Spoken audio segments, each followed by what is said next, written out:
Today I'm going to be guiding you through Steeple of Involuntary Isolation. This is an intense difficulty steeple located in the newly released Silent Abyss. Now, even though this is marked as a higher difficulty than Tower of Shallow Waters, in my opinion, this is way easier. Maybe I was just frustrated with the other one because I had been attempting in a while, and it was kind of broken and really laggy. Luckily that's fixed now in place version 178 and above. Anyway, the theme of this steeple is that it's like a construction zone, which I really like. It sort of reminds me of the backside of Tower of Rock climbing in Zone 6. Invest in buttons. All of your tower building struggles solved with a single press. Maybe timed. You press the button like that. Wow. To prevent workplace accidents, we've made our street lights non-solid. Okay, I was a little confused in my original run, but I was thinking this would be like a window or something, but you can jump there. And also you can walk on these, whatever you call them. They're not just decoration and can't collide false or anything. I also like the blue neon inside the trusses. I really like the contrast it adds. I fell. Oh, and by the way, I forgot to mention that these things with that light blue neon, those will rotate when you step on those. You will see that mechanic later in the tower. Alright, what you're supposed to do here, not jump up there. I don't know why I did that. You need to jump to this wedge right there. So just wrap around like that. And this is a swinging platform. Doesn't move that much though. Pretty easy gameplay here. This does rotate, but pretty slowly. Then you want to jump here, up here. You might notice I'm doing this guide as live commentary instead of the post commentary like I did the Steeple of Shallow Water guide. That's not the right name at all. Under maintenance, use vent shaft for auxiliary access. That's pretty sus if you ask me. I'm not sure what happens if you fall here. Let's find out. It probably just teleports you back. Yeah, it does. The steeple isn't very punishing. Due to time constraints, inletted platforms might not be stable. Watch out. They're falling parts, and you need to not do those jumps like that. Anyway, the reason I'm mentioning that I'm doing this live commentary and not post commentary is because when I edited the post commentary one, it just took forever compared to what it would be if I did live commentary. Also, you go this way. These do move like that. You need to grab the dynamite. It'll also break the bridge. It's still easy enough to go across there. Then you want to go this way, and then yeah. So I'll probably only be doing post commentary if it's a really long tower or a really hard tower that I don't want to have to redo completely. Oh, and there's also creatively used trusses on the steeple as well. Notice you had to, I don't even know how you describe that, climbing backwards down the truss or something. Alright, now you want to go press this lever. Yeah, it'll open that, and then you have this battery. So just do that. So it'll have that percentage countdown. I think that's how long that spinner will be going or something. Oh, and it's how long that is there also. Okay, so you just need to get to this platform before that timer runs out. Just line this jump up and do that in first person. There's a jump similar to that in Tower of Shallow Waters. Hey, I got the name right that time. Alright, then we want to go this way to the next floor, I guess. You can see what floor you're on by checking the song name, but I don't know if it said floor 2 a moment ago. Oh well. This thing here is Can't Collide True, by the way. Now you want to jump to this swinging platform, and then here, there's lots of these falling parts. So just jump through that space there. It's not that difficult to get the timing right. So, you don't really have to look ahead and time it exactly right or anything. Perilous sections have been given a safety net. Hopefully OSHA is satisfied with this. So falling here will teleport you back to there, I'm pretty sure. Let's find out. Yeah.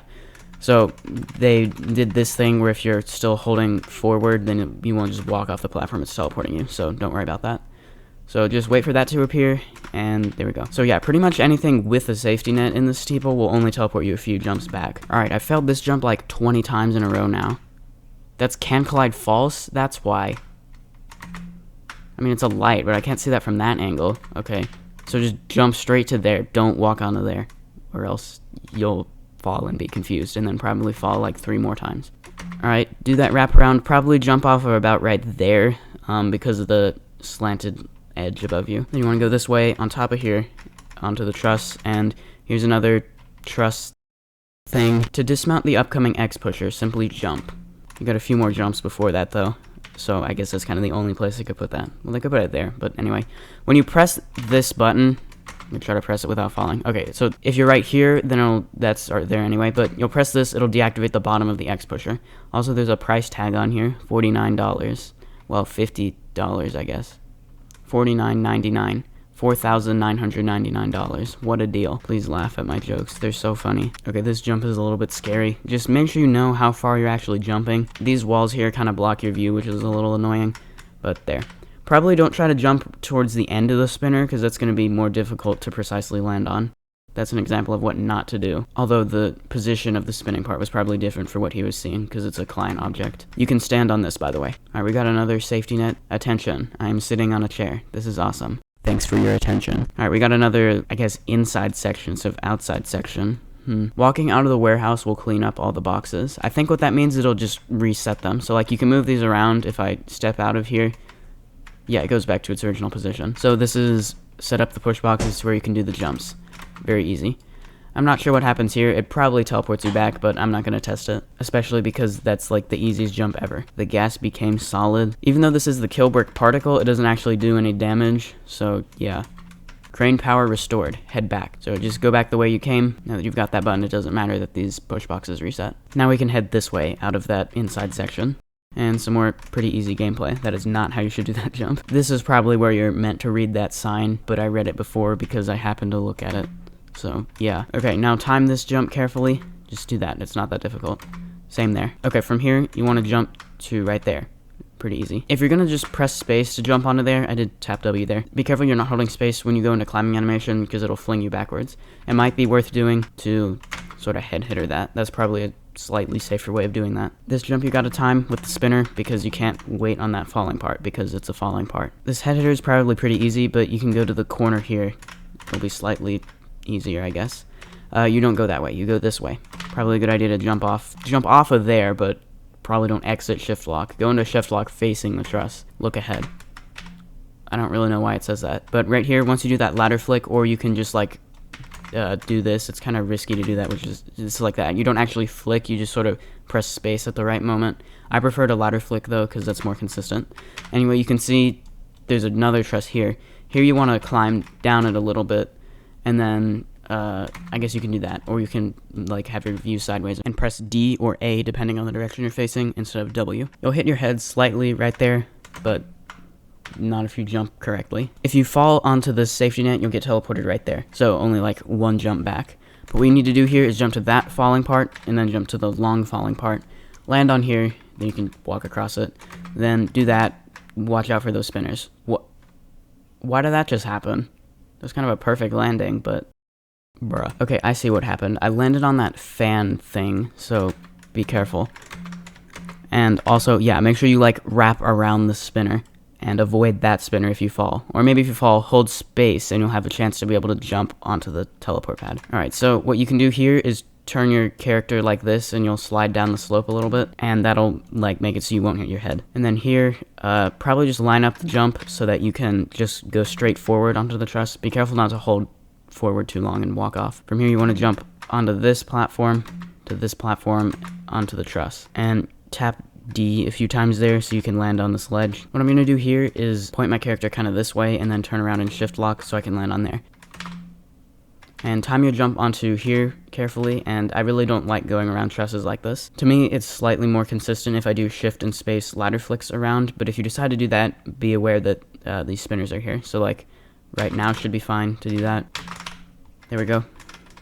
And then another ladder flick off. Actually, you probably don't need a ladder flick if you don't want to. Probably a good idea too, though. Now we got another $50, no, this one's $60. Inflation. Same thing, if you press the button while here, there is a little part right there, so it's okay. So there's a platform right underneath here, so just jump, and be careful you don't keep holding W and walk off the platform. That would be really sad. Oh boy, more scary truss jumps. This one isn't, I was gonna say it isn't too bad, but I failed it, so, Oh, okay, you can do that. You can like head hitter onto that truss instead of having to jump down there.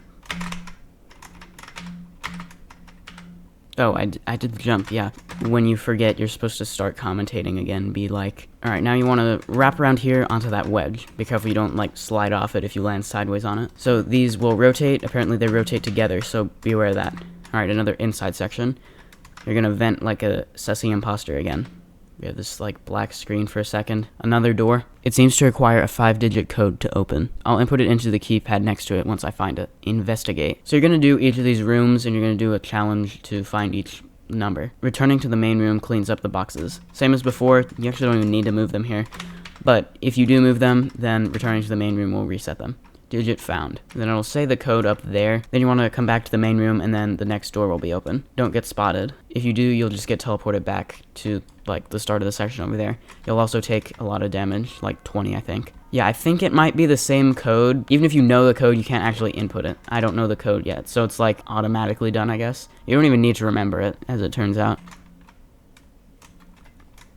Digit found. Then you can just go back this way. Next one, door power. Runs on batteries. It's pretty much just a push box. Interestingly, you can't actually rotate it, no matter how hard you try. Do that, and then this will open, and you can get to the next digit. And to the final room, this is flood escape. I forgot to read the message that it says. Not sure what happens if you fall. Do I want to test it? Yes. Oh, okay, yeah, really don't fall.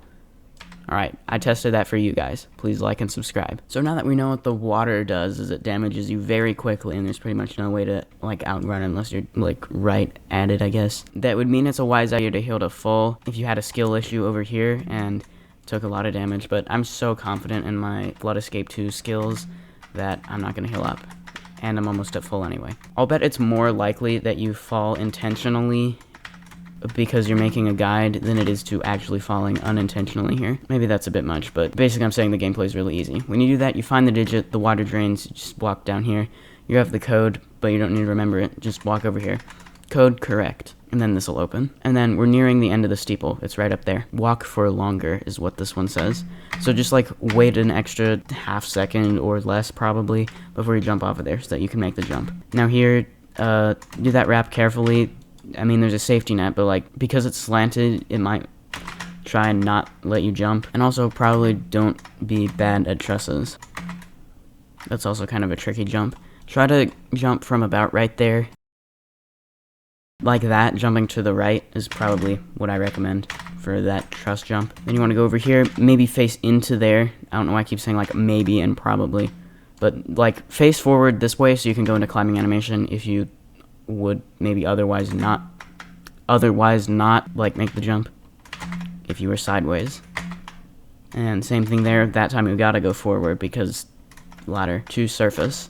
So just jump to this. It's like an invisible truss around it. That's probably how they made that.